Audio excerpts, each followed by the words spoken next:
आदाब नाजरीन, इस्तकबाल है आप सभी का मुल्क की बात में। मैं हूं आपके साथ ज़ेबा अंजुम। खबरें शुरू करने से पहले एक नज़र सुर्खियों पर। हिजबुल्लाह के ड्रोन अटैक से कापी नेतन्याहू की रूह, नेतन्याहू की रिहाइशगाह हुई धुआं धुआं।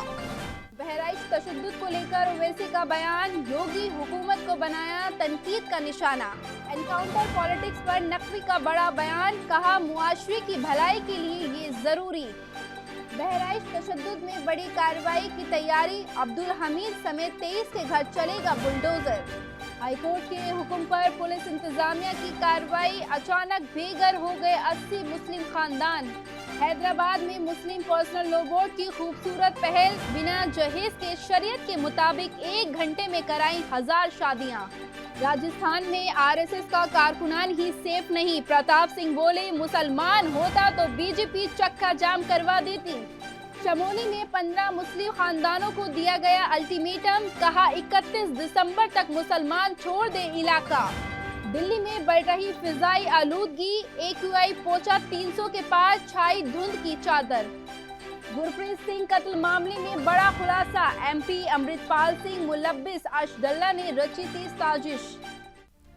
हमास और इजराइल के बीच की जंग ने जो शक्ल इख्तियार की है वो दुनिया के सामने है और ये जंग खत्म होने के बजाय रोज बरोज बढ़ती ही जा रही है।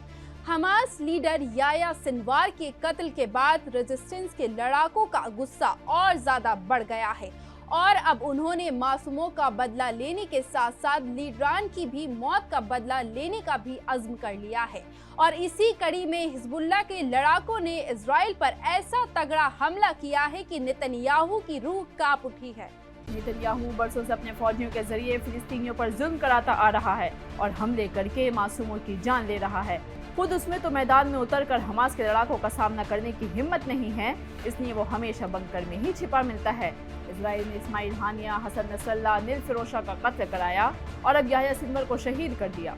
इस सबसे गुस्साए रेजिस्टेंस के लड़ाकों ने अब इजराइल पर ऐसा तगड़ा हमला किया है जिससे नेतन्याहू की रूह कांप उठी है। प्रेस टीवी की खबर के मुताबिक लेबनानी रेजिस्टेंस ग्रुप हिजबुल्लाह ने आज सुबह जुनूबी इजराइल पर एक बड़ा हमला करते हुए 3 ड्रोन दागे, जिसमें से एक ड्रोन नेतन्याहू की रिहाइशगाह पर जाकर गिरा और इजराइल का आयरन डोम एक बार फिर उन्हें इंटरसेप्ट करने में नाकाम रहा।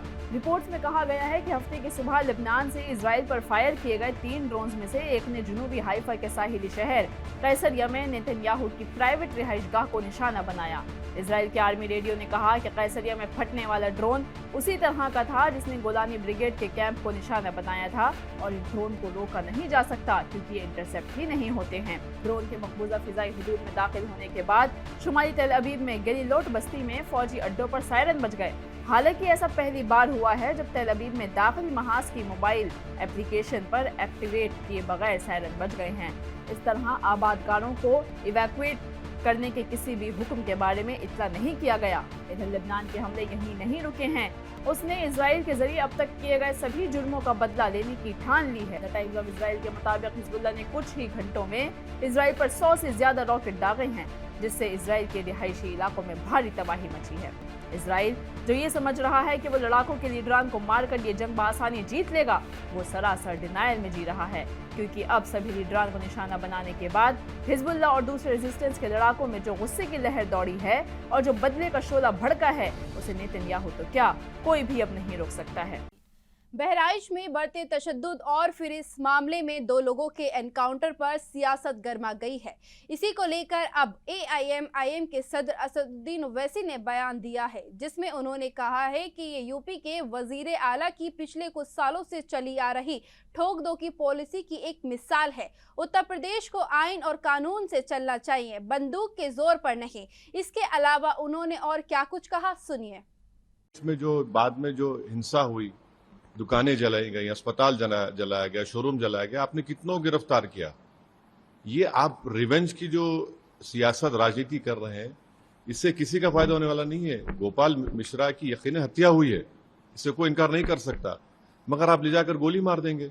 अरे भाई, अगर प्रूफ है तो सजा दिलाइए ना। कोर्ट किस लिए है, BNS किस लिए है, ये सब किस लिए बनाया गया है। अगर आप ही खुद जज बन जाएंगे, आप ही खुद फैसला सुनाएंगे, एग्जीक्यूशन बनेंगे, तो फिर कोर्ट की, संविधान की, कानून की जरूरत ही नहीं है। ये तो बहुत गलत हो रहा है और ये एक तरफा और हेट्रेड बताई जा रही है एक समुदाय के खिलाफ।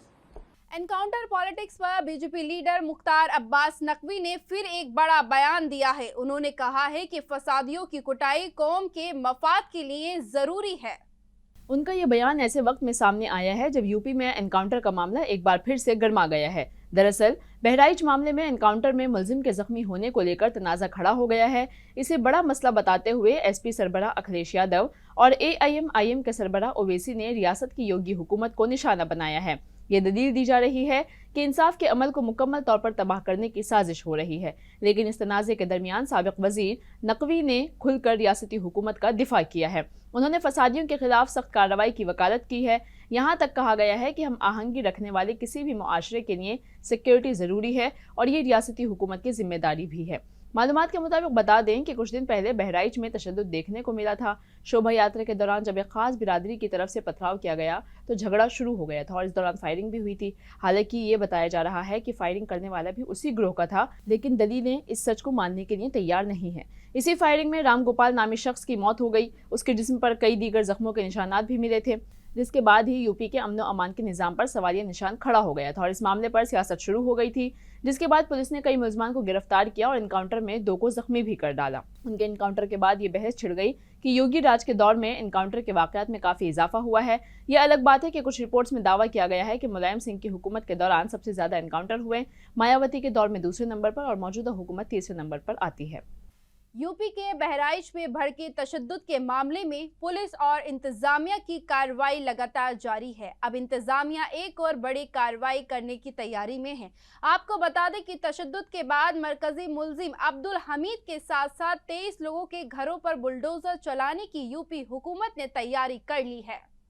बता दें कि पीडब्ल्यूडी ने जुमे को 23 घरों को नोटिस जारी कर दिया है। हुकूमत ने तमाम लोगों को तजावुजात हटाने के लिए 3 दिन का वक्त दिया है। नोटिस जारी होने के बाद मुस्लिम लोगों में खौफ और हिरास की सूरत हाल देखने को मिल रही है। बता दें कि बहराइच तशद्दुद के बाद मुस्लिम खानदानों की हालत जार है और वो नकल मकानी पर मजबूर हो गए हैं। लोगों का कहना है कि हमारे घर के दरवाजे टूट गए हैं, पूरा इलाका खाली कर दिया गया है, घर में मौजूद कीमती सामान तबाह हो गया है, लूट लिया गया है। लेकिन इंतजामिया सिर्फ एक तरफा कार्रवाई कर रही है।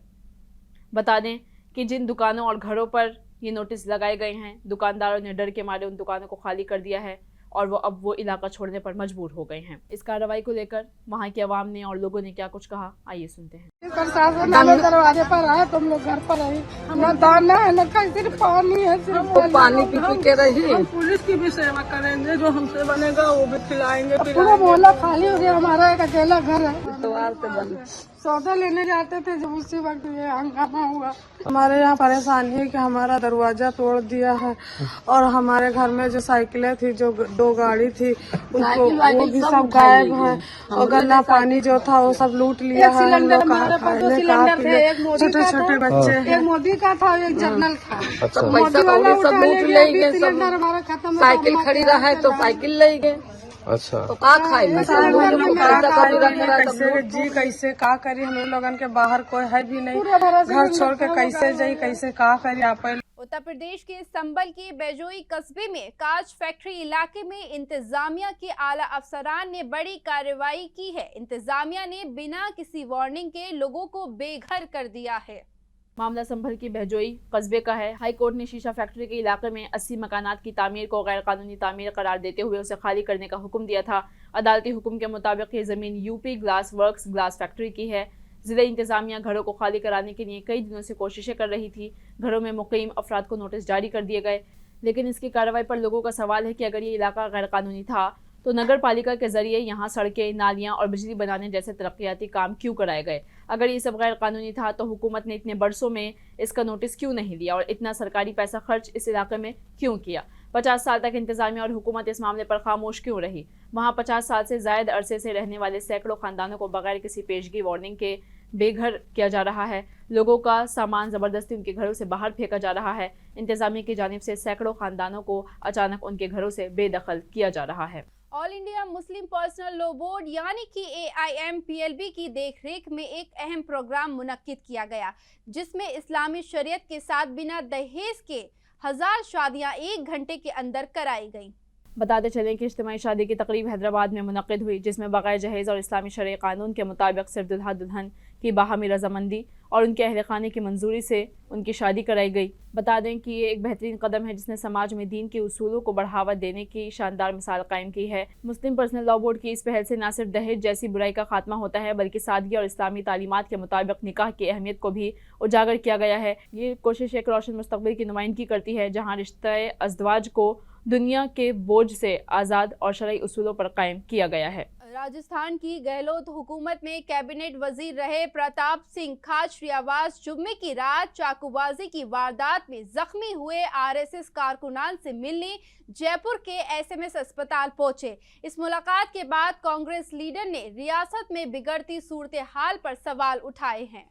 दरअसल जुमेरात की रात जयपुर के करनी विहार इलाके में राष्ट्रीय स्वयं सेवक संघ यानी कि आरएसएस के कारकुनान पर चाकू से हमला हुआ था, जिस पर सियासत शुरू हो गई है। बता दें कि शरद पूर्णिमा के मौके पर करनी विहार इलाके में बने एक मंदिर में जागरण और खीर तकसीम करने का प्रोग्राम चल रहा था। इस मंदिर के पास ही नसीब चौधरी नाम का एक शख्स अपने खानदान के साथ रह रहा था। उसके नाम पुराने क्राइम रिकॉर्ड भी हैं और इस मामले में उसी का नाम सामने आ रहा है। अब इस मामले को लेकर एडिशनल कमिश्नर कुंवर राष्ट्रदीप ने बड़ा खुलासा किया है। उन्होंने बताया कि हमला करने वाला मुलजिम मुस्लिम नहीं बल्कि हिंदू बिरादरी से ताल्लुक़ रखता है। उसका नाम नसीब चौधरी है। उसके नाम की वजह से ही कन्फ्यूज़न हुआ है, जिस वजह से इस आपसी तनाज़े को फ़िरक़ा वाराना तशद्दुद बताया जा रहा था, जबकि ऐसा कुछ नहीं है।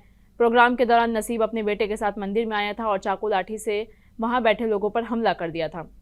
इस वारदात में 6 लोग जख्मी हो गए थे, जिसके बाद उन्हें फौरी इलाज के लिए एसएमएस अस्पताल में दाखिल करवाया गया। उत्तराखंड के जिला चमोली में मौजूद खानसर टाउन में ताजिरों की एक तंजीम ने रेजोल्यूशन पास किया है। इस रेजोल्यूशन के मुताबिक उन्होंने इलाके में रह रहे करीब 15 मुस्लिम खानदानों को अल्टीमेटम दिया है कि वे 31 दिसंबर तक इलाका छोड़ दें। बता दें कि यहाँ कई मुस्लिम खानदान बरसों से रह रहे हैं। ये इलाका उत्तराखंड के दारुल हुकूमत देहरादून से 260 किलोमीटर दूर है। बुध को ट्रेड बोर्ड की मीटिंग में मुसलमानों के खिलाफ यह करारदाद पास की गई है। इसके बाद खानसार मार्केट में एक शऊरी रैली निकाली गई। टाइम्स ऑफ इंडिया ने अपनी एक रिपोर्ट में लिखा है कि रैली में ज़्यादातर लोग मकामी लोग थे और वो मुसलमानों के खिलाफ इश्तियाल अंगेज नारेबाजी कर रहे थे। व्यापार मंडल के साबिक सदर वीरेंद्र सिंह, जो अब मैतान सेवा समिति के सदर हैं, उन्होंने कहा कि करारदाद सबकी रजामंदी से मंजूर की गई है। उन्होंने ये भी कहा कि मीटिंग के दौरान सबकी रजामंदी से ये फैसला किया गया है कि मुस्लिम खानदानों को 31 दिसंबर से पहले इलाका छोड़ना होगा। उन्होंने कहा कि अगर ऐसा नहीं हुआ तो हम उनके खिलाफ आईनी कार्रवाई करेंगे। ना सिर्फ ये, बल्कि जो शख्स मुसलमानों को मकान या कोई चीज़ किराए पर देगा उस पर 10,000 रुपये का जुर्माना भी आयद किया जाएगा। दिल्ली में सर्दी शुरू होने से पहले ही हवा बेहद खराब जुमरे में पहुंच गई है। ऐसे में आने वाले दिनों में लोगों को सांस लेने में और ज्यादा परेशानी का सामना करना पड़ सकता है। अक्षरधाम और आसपास के इलाकों में धुंध की एक परत छा गई है और AQI 334 तक पहुंच गया है।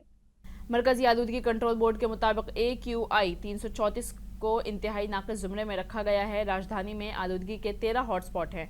वजीर माहौलियात गोपाल राय ने यहां आलूदगी को कम करने के लिए कोऑर्डिनेशन कमेटियां तश्कील दी हैं। राय ने कहा कि धूल की आलूदगी यानी कि डस्ट पोल्यूशन को कम करने के लिए राजधानी में 80 मोबाइल एंटी स्मॉग गन लगाई गई हैं। MCD के DC को सभी मुताल्लिक़ अफसरान के साथ हॉटस्पॉट का लगातार दौरा करने के हुक्म दिए गए हैं। दिल्ली में रहने वाले लोगों के लिए इतनी आलूदगी दिवाली और पराली जलने से पहले खतरे की निशानी है। पिछले 2 दिनों से आलूदगी में इजाफा देखने को मिला है, जिसकी वजह से काफ़ी मुश्किलात का लोगों को सामना करना पड़ रहा है। लोगों को सांस लेने में तकलीफ होने लगी है। सुबह के वक्त दफ्तर जाने वाले लोगों को आलूदगी का बुरा एहसास होने लगा है। हुकूमत आलूदगी पर काबू पाने के लिए फौरी इक़दाम कर रही है, नहीं तो अस्पतालों को भरने में वक्त नहीं लगेगा। गुरप्रीत सिंह के कत्ल मामले की गुत्थी पंजाब पुलिस ने आखिरकार सुलझा ली है। पुलिस के मुताबिक गैंगस्टर से दहशतगर्द बने अर्शदीप सिंह का नाम मरकजी मुलजिम के तौर पर सामने आया है। पुलिस ने कहा कि इस मामले में जेल में बंद बुनियाद परस्त अमृतपाल सिंह के भी तार जुड़े होने के सबूत मिले हैं। पंजाब के पुलिस इंस्पेक्टर गौरव यादव ने कहा कि पुलिस ने गुरप्रीत सिंह के कत्ल के मामले को सुलझाते हुए अर्शदीप सिंह उर्फ अर्श डल्ला ग्रुप के 3 अरकान को गिरफ्तार किया है। उन्होंने कहा कि अर्शदीप इस कत्ल के मामले का मरकजी मुलजिम पाया गया है। उन्होंने बताया कि गिरफ्तार किए गए लोगों की पहचान बिलाल अहमद उर्फ फौजी, गुरमरदीप सिंह उर्फ पोंटू और अर्शदीप सिंह उर्फ झंडू के तौर पर हुई है। 32 साला गुरप्रीत सिंह को वारिस पंजाब देश संगठन का साल 2021 में खजांची बनाया गया था। दीप सिद्धू की मौत के बाद वो अमृतपाल के करीब रहा, लेकिन बाद में वो अलग हो गया। गुरप्रीत सिंह का 9 अक्टूबर को उस वक्त गोली मारकर कत्ल कर दिया गया था जब वो अपने गांव के गुरुद्वारे से मोटरसाइकिल पर सवार होकर वापस घर लौट रहा था। गुरप्रीत सिंह पिछले कुछ वक्त से अमृतपाल और सिख लीडरान के खिलाफ बयानबाजी कर रहा था। उसे इसकी वजह से लगातार धमकियां भी मिल रही थी। पुलिस ने गुरप्रीत सिंह कत्ल मामले की जांच के लिए 4 रुकनी SIT तश्कील दी थी, जिसमें 3 DSP और 1 SP शामिल हैं।